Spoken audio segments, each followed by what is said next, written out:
성경적 구속사 오늘 9번째죠. 창세기 39장 1절로 3절을 함께 읽었습니다.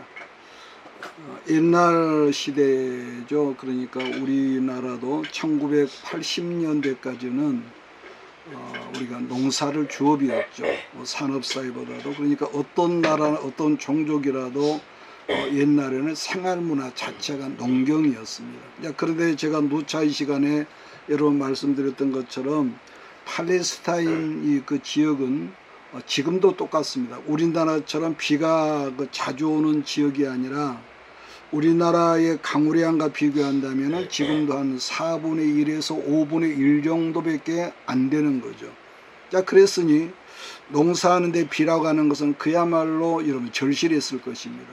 보리나 밀보리를 파종하는 시기를 기점으로 해서 9월부터 11월에 내리는 비를 이른비라고 그랬고, 또 다음에 3월부터 5월 초까지 내리는 비를 늦은비라고 그랬는데, 이 문제는 그 씨를 뿌리고 그러니까 열매를 거두는 그 때를 맞추어서 비가 와야만이 또 땅도 갈아엎기도 하고 파종도 하고 더불어 곡식들이 결실하고 수확을 한단 말이에요.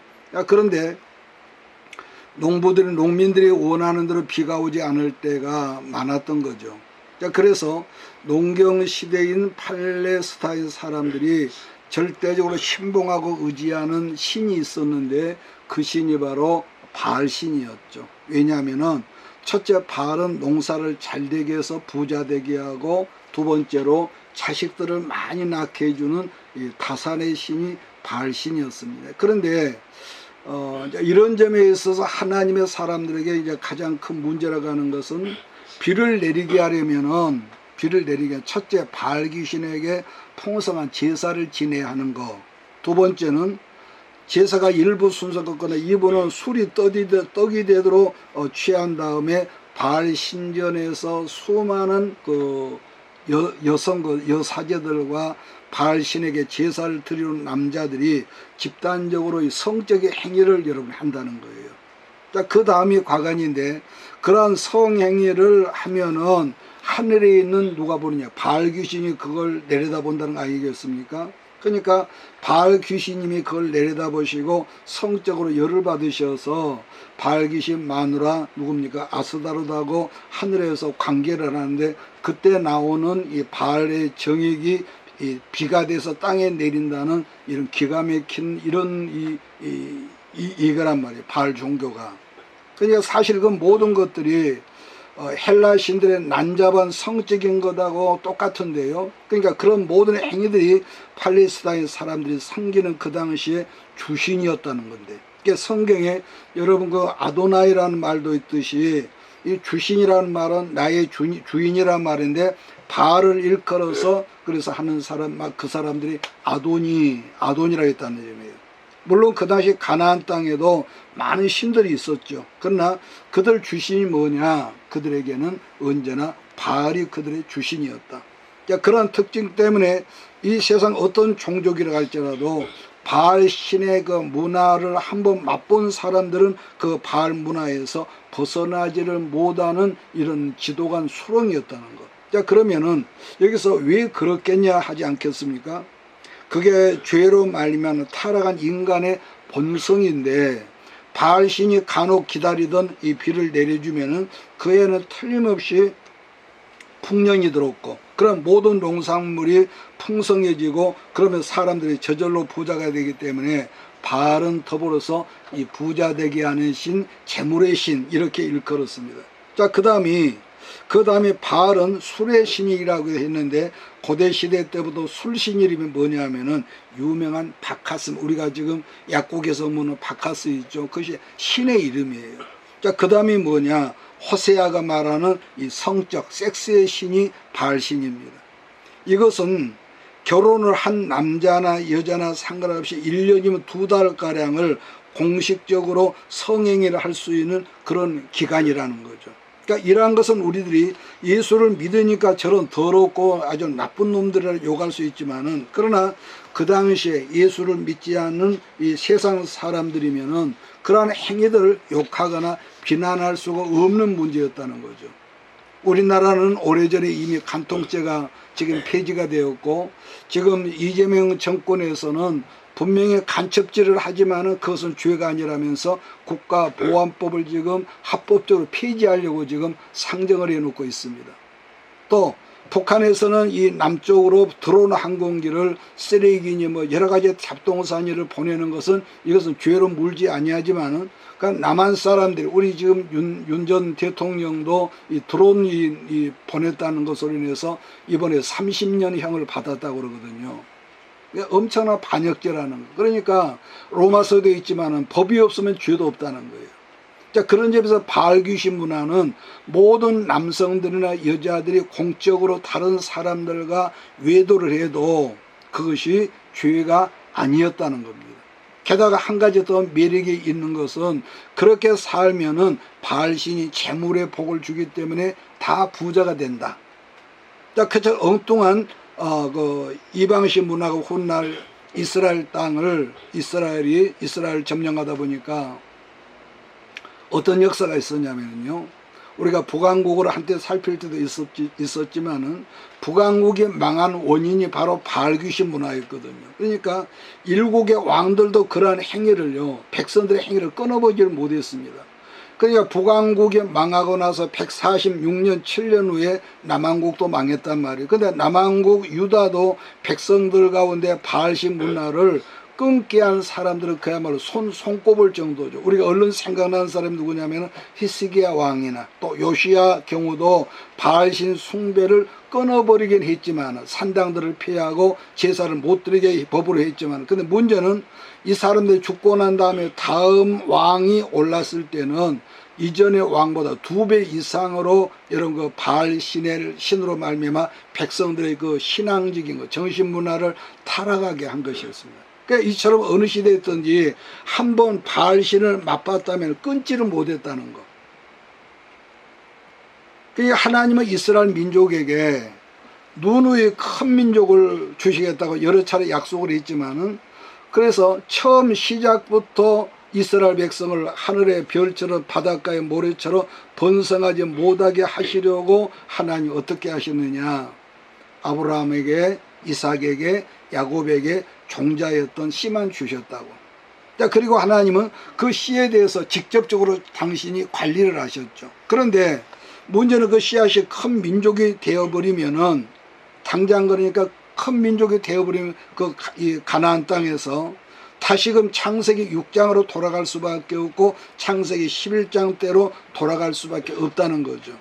그래서 창세기 6장은 우리가 아는 대로 하나님의 사람들, 하나님의 사람이라도 하나님이 없는 이 세상 사람의 딸들의 아름다움 미혹돼서 음란한 문화로 말미암아 홍수 심판을 불러왔고, 홍수 사건 이후에 새로운 씨들로 시작이 됐지만은 창세기 11장에 들어간 게 어떻게 됐다고 그랬습니까? 택하신 하나님의 그 사람들, 여자 계열일지라도 뭐에 넘어가느냐, 모두 다 우상 숭배로 넘어가 버리더라는 거. 그래서 하나님은 아브라함이나 이삭이나 야곱을 극상품 포도나무로 자라게 하시려고 씨앗만 주셨다는 설명이 거기서 나오는 거죠.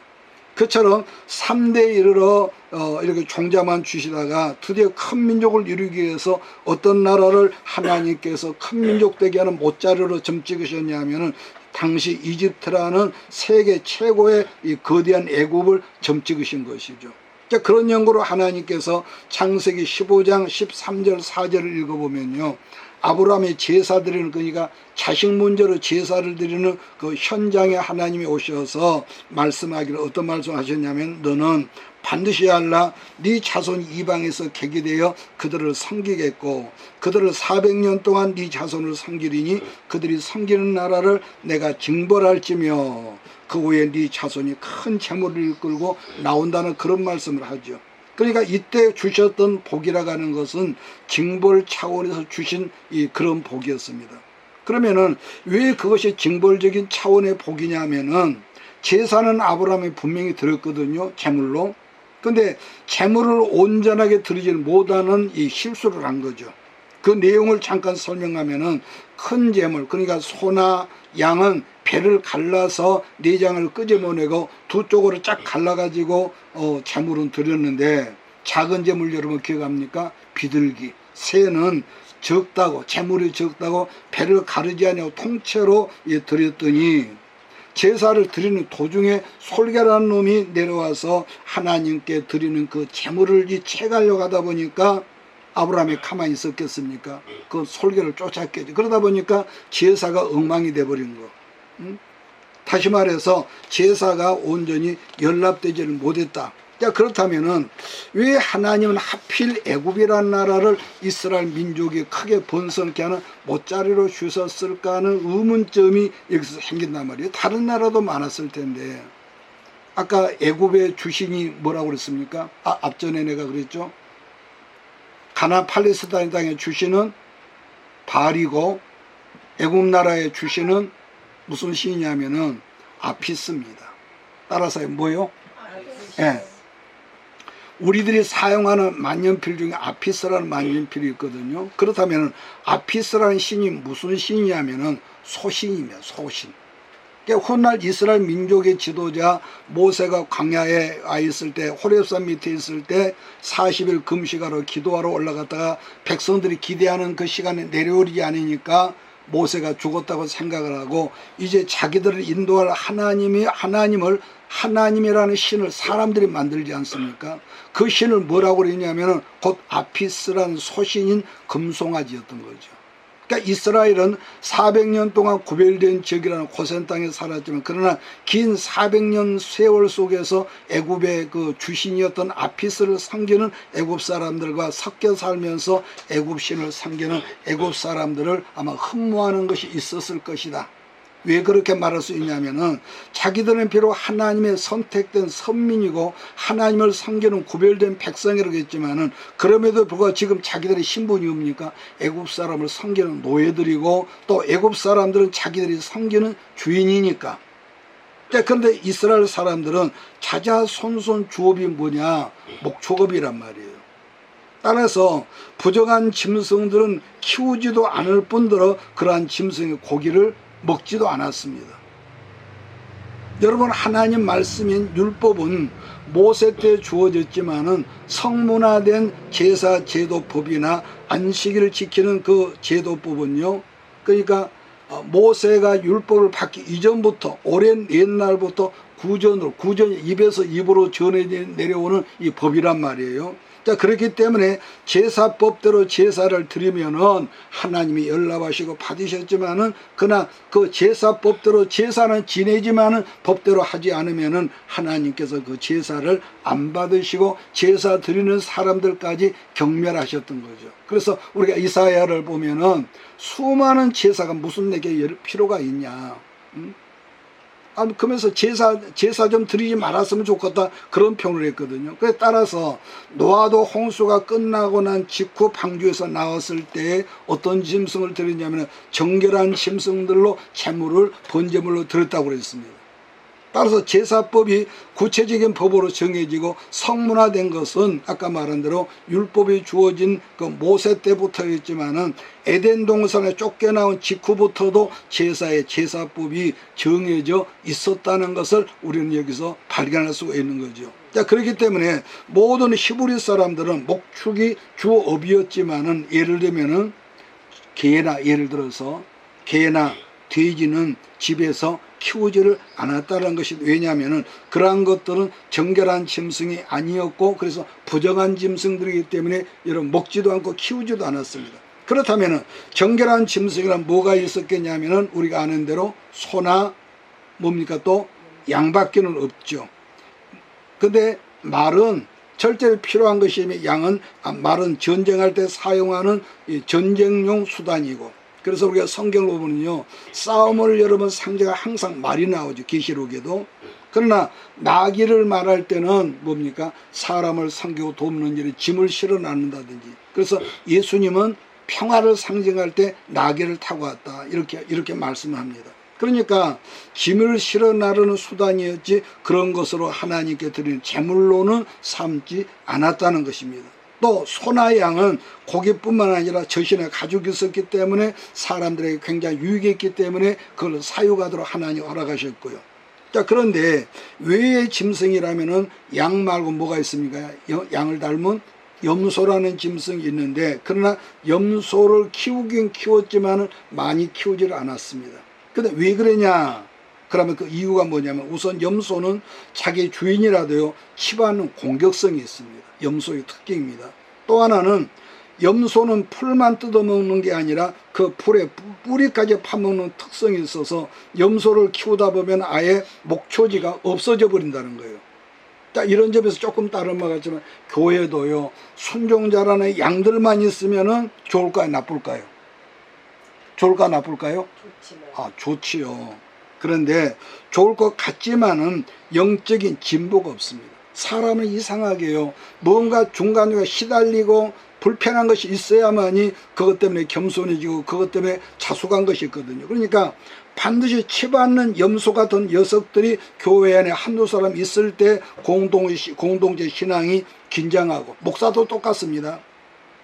그런 것처럼 양들의 특기가 뭐냐? 풀을 실컷 뜯어먹고 배가 부르면은요 아무 데서나 서로 뒤엉켜 가지고 잠을 잔다는 겁니다.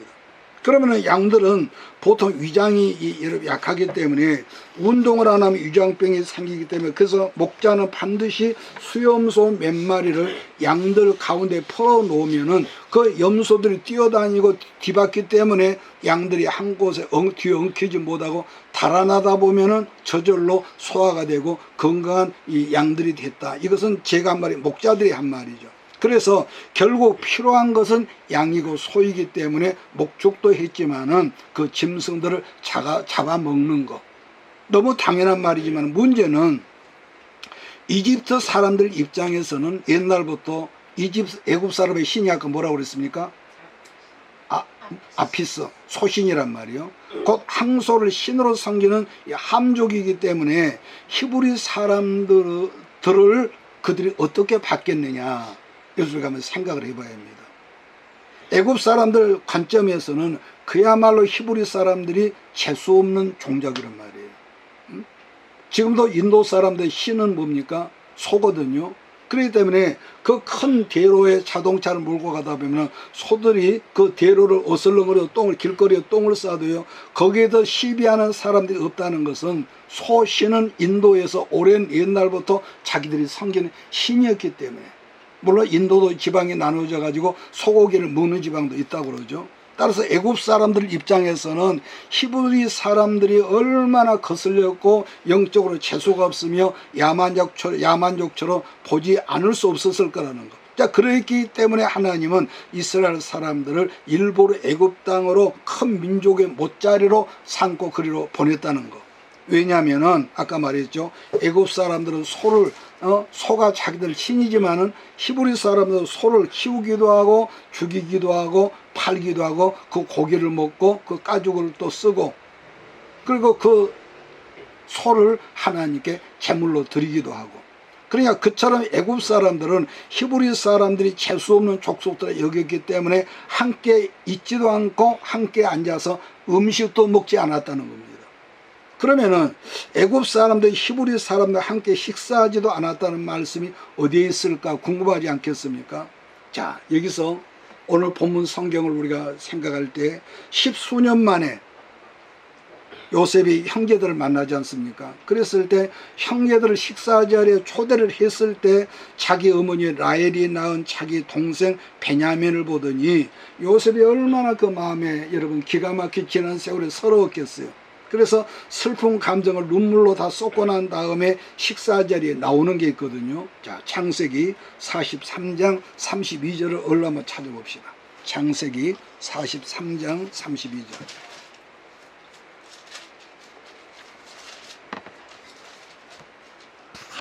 창세기 43장 32절 같이 한번 볼까요? 그들이 요셉에게 따로 차리고 그 형제들에게 따로 차리고 그와 함께 먹는 애굽 사람에게도 따로 차리니 애굽 사람은 히브리 사람과 같이 먹으면 부정을 입었습니다. 보세요. 따로 차리고 따로 차리고 따로 차렸다는 거예요. 분명 식사 초대를 자기들이 했으니까 한 상에서 같이 앉아 밥을 먹는 것이 A란 말이에요. 그런데 우리가 본문에 봤지만은 식사 밥을 따로 차리고 따로 하고 따로 차렸다는 것. 우리나라도 이런 과거에 그런 문화가 있었는데요. 요즘은 젊은 사람이 이런 말 하면은 웃겠지만은요. 어떤 뭐가 있었냐. 목사님이 어린 시절에는요. 집안 맨 어른인 할아버지 밥상은 항상 제일 좋습니다. 그 상이. 제일 좋은 상에다가 따로 차리고 아버지와 삼촌들은 널판지같이 그런 거 거지 같은 그런 데다 밥을 퍼줘서 그냥 먹고 그리고 맨 나중에 어머니와 딸들 며느리들은요 밥을 어디서 먹냐면은 부뚜막에 퍼질러 앉아가지고 거기서 뭐 있습니까?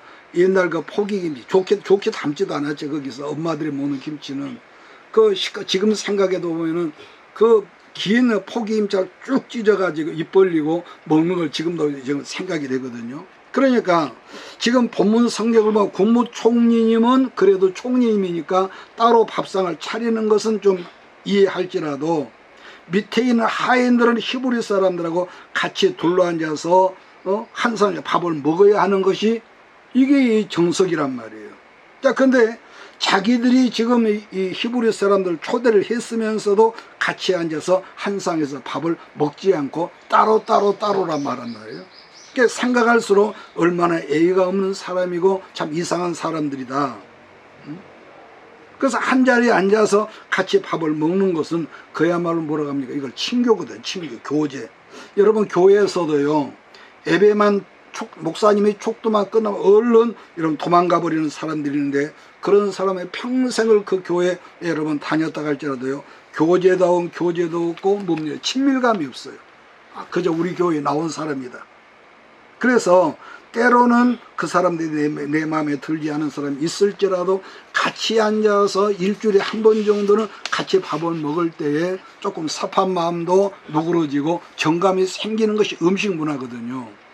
또 예수님도 그래서 계시록 3장에 보면은 볼지어다 내가 문 밖에 서서 두드리노니 누구든지 내 음성을 두고 문을 열면 내가 그에게로 들어가 그로 더불어 먹고 그는 나로 더불어 먹는다는 그런 말씀을 했습니다. 교제. 그러니까 우리 주변에도 보면은 여러분 그런 사람 봤을 거예요. 하나님은 영이시기 때문에 어디에 꼭 교회만 계시냐? 산에도 있고 낚시터도 있고 바닷가에도 있고 계신다면서 또 어떤 사람 집에서 텔레비 틀어놓고 예배를 드린다는 그런 사람들이 코로나 이후로요 생각외로 많대요.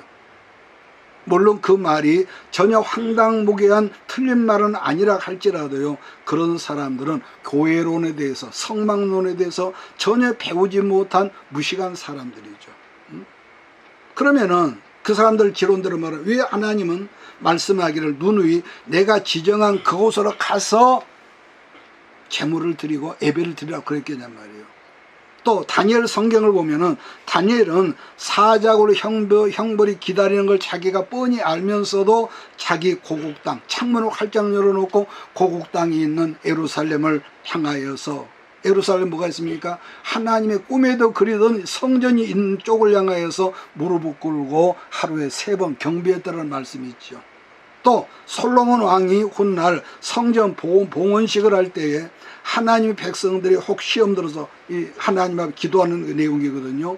혹 이 백성들이 시험을 들어서 형벌을 받아서 이방 다른 민족에 잡혀가 있을지라도 그 다음에 이곳 하나님의 성전을 바라보면서 하나님의 잘못된 나라 회개하면 하나님 그들의 기도를 들으시고 용서하시고 고국 땅으로 돌아오게 해달라고 솔로몬이 그런 여러분 기도를 했단 말이에요. 여러분 어떤 사람이 신앙심은 있다가 할지라도요, 그래서 이 사람은요 이유 불만 하나님의 교회를 떠나서 살면은 구원에서는 제외될 수 있다는 사실을 여러분 믿으셔야 합니다. 열매 맺지 않은 가지는 찍어버린다고 그랬거든요. 그러니까 우리나라 그 장로교가 구원론은 조금 문제가 있어요. 그래서 예수 한 번 믿으면 무조건 다 전부 다 구원받는다. 저는 그거 아닌 것 같아요. 이유 볼만한 하나님의 교회를 떠나 살면은 종교 성언이 있을지라도요 구원에서는 제외된다. 이건 제 생각입니다. 개인적으로. 한 예로 여리고성을 정탐했던 정탐꾼들이 기생 라합에게 당부하기를 창문에 우리가 나온 창문에다 빨간 줄을 매달아 두되 우리가 이 여리고성을 점령할 때 절대로 뭐라고 합니까? 당부하기를 집 밖으로 나오지 마라. 이건 무슨 말이냐면은 거기에는 우리는 책임이 없다. 다시 구원이 없다는 말씀을 여러분 기억하기 바라는 것은, 왜냐, 정탐꾼이 말한 기생 나비의 집은 그 당시에 뭐를 말하는 거예요? 하나님의 교회를 의미하는 거예요. 계시록 3장에서도 아까 예수님 말씀하는 것은 우리들이 예수께 마음문을 열면 그때부터 뭡니까? 교제가 시작된다는 걸 의미하거든요. 반복하지만은 함께 먹는다는 말은 바로 친밀감이고 교제라는 겁니다. 지금도 정통 이스라엘 보수적인 사람들은 자기들의 친구라야만 함께 초대하고 식사를 한다거든요. 이거 뭐 우리도 마찬가지. 아무나 여러분 같이 밥 먹질 않거든요. 그러므로 어떤 사람이 나를 초청했다거나 함께 밥을 먹는다는 것은 그 사람이 나를 뭐로 여긴다는 거예요? 친구로 여긴다는 겁니다. 그 다음에 창세기 46장 33절 말씀에 전과 후를 읽어보면은요, 요셉이 자기 형제들이 애굽 땅에 왔다는 것을 바로왕에게 이 보고를 했을 때에 바로왕이 요셉 총리에게 형제들을 내 앞으로 데리고 오라고 이런 명령하지 않습니까? 그랬을 때 요셉 총리가 형제들의 사전 교육시키는 장면이 있습니다. 여러분, 우리나라도 조그만 나라지만은 일반 백성들이 대통령을 뵙게 될 때는 비서실에서 어떻게 하라는 사전 교육을 합니다. 그러니까 왕에게 지금 형제들과 함께 가거든 요셉이 형들에게 어떤 교육을 하냐면은 바로왕이 당신들 직업이 뭐냐고 틀림없이 물어볼 것입니다. 그러면은 형님들은 말하기를 우리는 조상 대대로 뭐라고 합니까? 목축업만을 했다고 말하십시오. 그렇다면은 여러분, 여기서 우리가 의문점이 있는 것은 히브리 사람들의 목축업만 했습니까? 그거 아니거든요. 절대 아니거든요. 왜냐, 다른 건 놔두더라도 자기들 조상 중에 이삭의 경우만 해도 블레셋 땅에 있을 때 농사를 지었다고 그랬습니다. 그때 하나님이 복을 주셔서 블레셋 사람들보다 몇 배를 더 얻었다고요? 100배나 더 많은 소득을 올렸다고 했거든요. 그냥 분명히 이삭도 투잡을 했다는 거예요. 투잡을. 자, 그랬습니다. 불과 요셉은 아예 농사지었던 말은 빼버리고 우리는 조상 대대로 목축업을 했다고 그렇게 말하라고 타일렀다는 거. 그 왜냐? 애굽 사람들은 목축업을 더럽게 가증히 여기기 때문이라는 것인데, 그렇게 되면은 당신들이 거주할 땅은 고센 땅이 될 것이라고 요셉이 미리 지금 사전 말을 해주거든요. 여러분, 고센이라는 지역을 설명하면은 우리가 지금 지도가 없지만은 나일강 삼각주 유역 밑인데 우리나라로 좀 거리가 있지만은 한강 안에 있는 여의도 섬이 있습니다. 여의도. 그게 뭐냐면은 저 위에서 내려오는 모래, 그 퇴적층들이 쌓여서 섬이 된 거거든요. 그게 나일강 삼각주에 있는 고센 땅의 그런 지역입니다. 그렇기 때문에 일부와는 많이 떨어진 지역이었고, 첫째는 수자원이 많았고, 땅은 나일강 주변이기 때문에 기름진 땅이었다고 그랬습니다. 물이 많지요. 땅은 기름지기 때문에 목초지로서는 최고의 지역이었지만, 그러나 애굽 사람들은 목축업을 어떻게 여긴다고요? 더 가증히 여겼다 그랬습니다. 그렇기 때문에 요셉이 말하는 고센이라는 땅은 히브리 사람들 자기들끼리만 살 수 있는 구별된 지역이었다는 거. 따라서 고센 땅을 히브리 사람들이 보았을 최고의 땅이었지만은 애굽 사람들이 보았을 때는 가치 없는 가증한 더러운 지역이었다. 그렇기 때문에 하나님은 바알신이 충만했던 이 가나안 땅에서 히브리 민족을 번성하게 하지 않으시고 애굽 땅을 못자르로 삼으셨는데, 그 구별된 땅 고센에서 아브라함과 이삭과 야곱에게 약속하신 말씀 그대로 하늘의 별같이 많은 백성들로 번성하게 하셨다는 그 의미가 거기 있는 거죠. 또 하나, 히브리인들이 애굽 땅에 있으면서 애굽 사람들과 섞이고 싶어도 애굽 사람들이 히브리 사람들을 가증하고 더럽다 받아주지 않기 때문에 문화적으로도 혈통적으로도 섞일 수가 없었다는 건데, 자, 그런 것을 하나님은 처음부터 아셨다는 거 아니겠습니까? 자, 그렇기 때문에 하나님은 하늘의 별같이 바닷가의 모래처럼 큰 민족을, 깨끗한 민족을 만드시려고 어디로 보낼 계획을 하셨냐면은 아브라함 때부터 애굽으로 들어 보낼 계획을 이렇게 하셨다라고 우리가 성경을 이렇게 유추할 수 있는 거죠.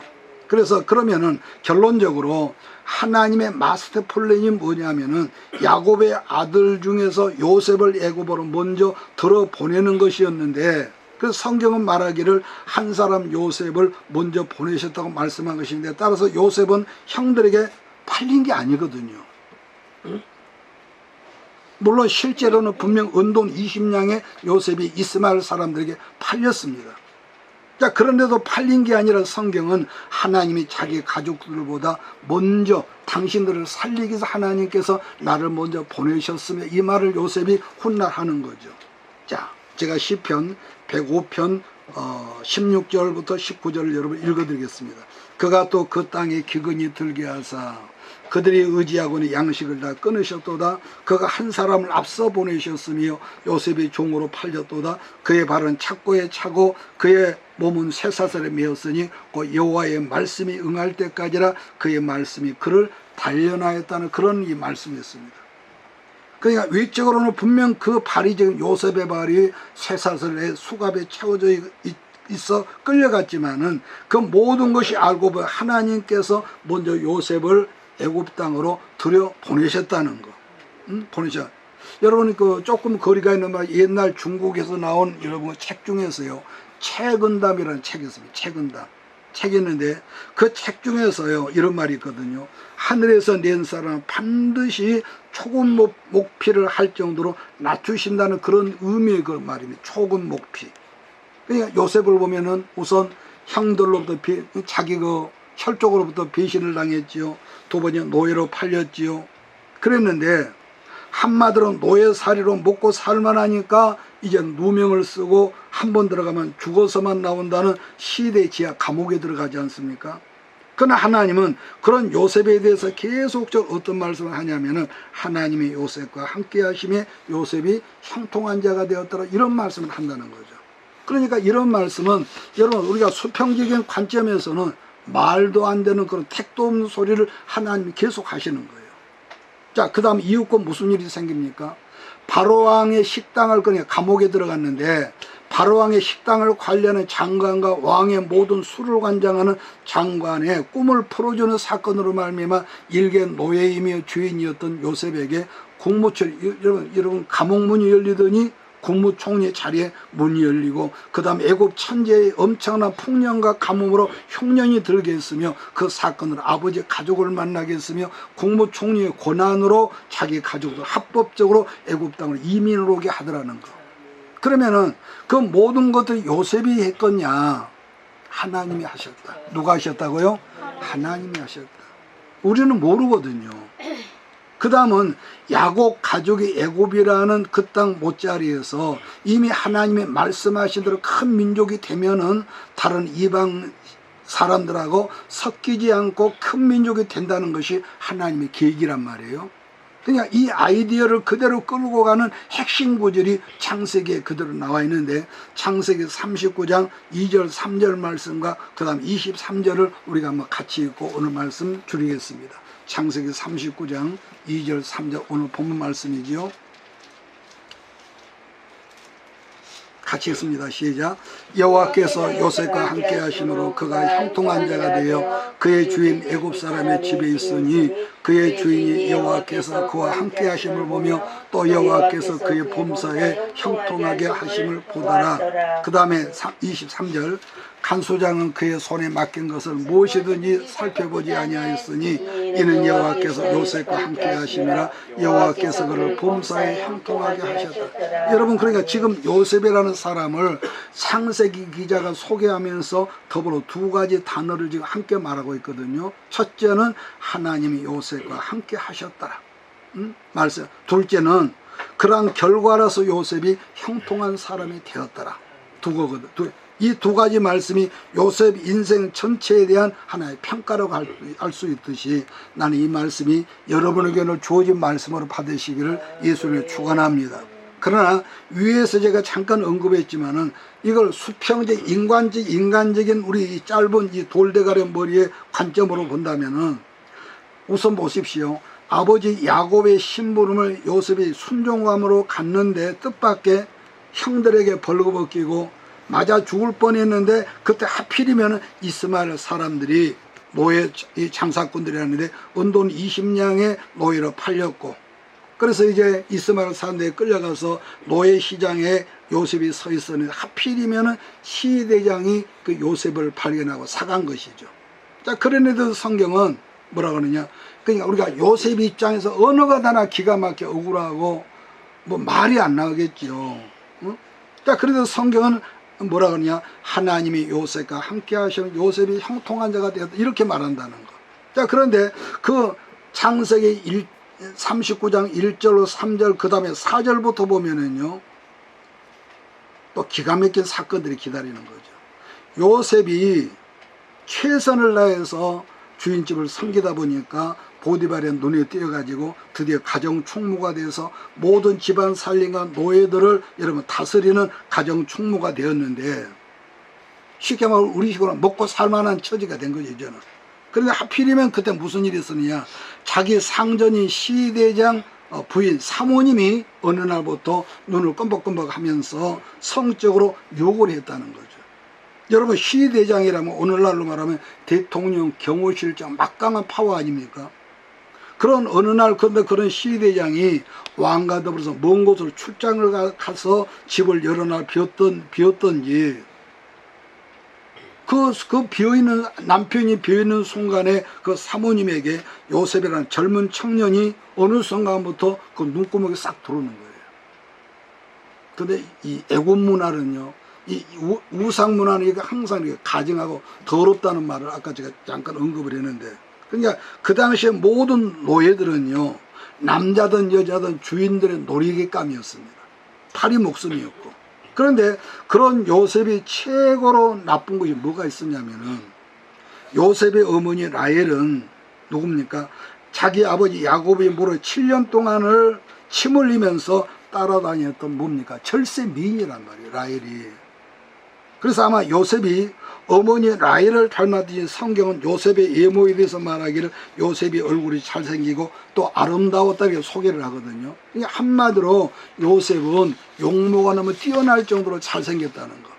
그러니까 자기는 자기가 섬기는 상전인 사모님이 어느 날 그래서 일부러 계획적으로 요셉을 덮치려고 모든 집안 사람들을 밖으로 내보내고 아무도 없을 때 없고 난 다음에 요셉을 끌어 안으려고 그럴 때에 어떻게 하면 요셉이 겉옷을 내버리고 도망했다고 말하는 거죠. 그러면은 여기서 옛날 그 어른들 말씀에 여자가 한을 품으면은 온열 서리가 내리고, 남자가 한을 품으면 온유월에 요즘에 나온 말이에요. 우박이 내린다고, 우박이. 그러니까 여기서 우리가 그 입장에서 보십시다. 노예는 놀이개감이란 말이에요. 그러면은 그 엄청난 부와 기회 권력을 갖고 있는 이 사모님이 자기 그 소원하는 그 성적인 것을 뜻을 이루지 못한 사모님이 얼마나 인간적으로 수치심을 느꼈겠으며 또 복수심에 불이 타올랐겠냔 말이에요. 그래서 자기 남편이 돌아오는 날까지 요셉의 겉옷자를 잘 보관하고 있다가 요셉을 남편에게 고발했을 때 그 남편, 아무리 여러분 그 좋은 시대장이었다도 여러분 그 가만히 있었겠어요? 성경은 없지만은 아마 많이 얻어맞았을 거예요. 성경은 없지만. 그런데 알고 보니까 그 모든 것들이 하나님께서 연출하신 연출자였더라. 이것을 요셉이 언제 알았느냐? 훗날 알고 당신들이 나를 보낸 것이 아니라 하나님께서 그렇게 하였습니다.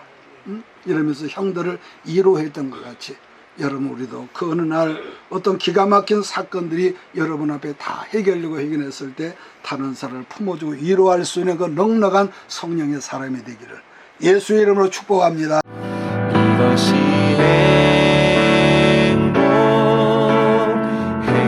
행복이라오. 세상은 알 수 없는 하나님 선물. 이것이 행복이라오. 하나님의 자녀로 살아가는 것, 이것이 행복이라오.